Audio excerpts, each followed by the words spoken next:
সামাজিক যোগাযোগ মাধ্যমে ছড়িয়ে পড়া অমর্ত্য সেনের বক্তব্যে অবাক হয়েছেন নেটিজেনদের অনেকেই। জুলাই আগস্ট অভ্যুত্থানে নিরীহ ছাত্র জনতার উপরে যখন হাসিনার নির্দেশে গুলি চালানো হয়েছিল তখন এই গুণীজন কিছুই বলেননি, আর এখন টিপিক্যাল ভারতীয়দের মতোই মন্তব্য করে সমালোচনার জন্ম দিয়েছেন।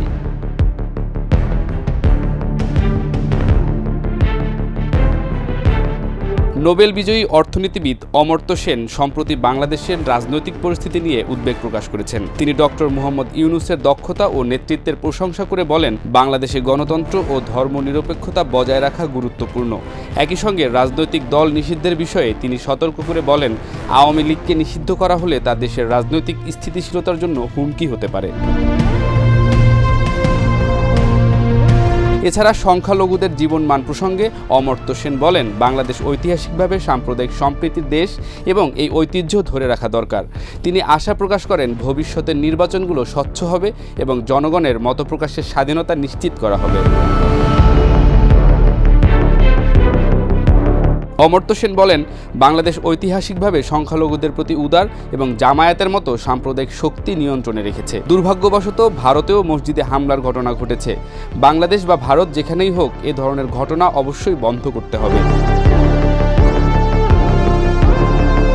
অমর্ত্য সেনের এই মন্তব্যের তীব্র প্রতিক্রিয়া জানিয়েছে জামায়াতে ইসলামী। দলটির আমির এক ফেসবুক পোস্টে বলেন, অমর্ত্য সেন বাংলাদেশের অভ্যন্তরীণ বিষয়ে অপ্রয়োজনীয় হস্তক্ষেপ করছেন এবং একপাক্ষিকভাবে নির্দিষ্ট রাজনৈতিক শক্তির পক্ষে কথা বলছেন।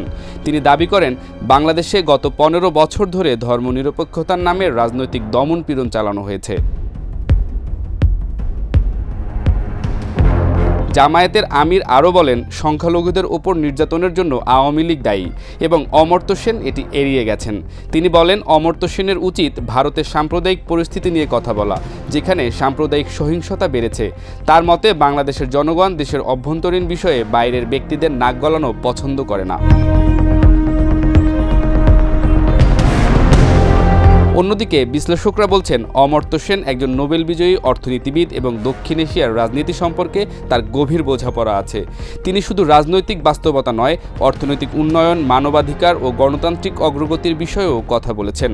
তবে তার বক্তব্যের রাজনৈতিক প্রভাব নিয়ে বিতর্ক রয়েছে।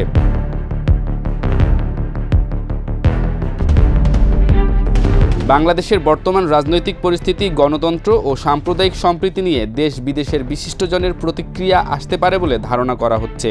দেশের আগামী নির্বাচন ও রাজনৈতিক সমীকরণে এই বিতর্কের প্রভাব কতটা পড়বে তা নিয়ে আলোচনা চলছে।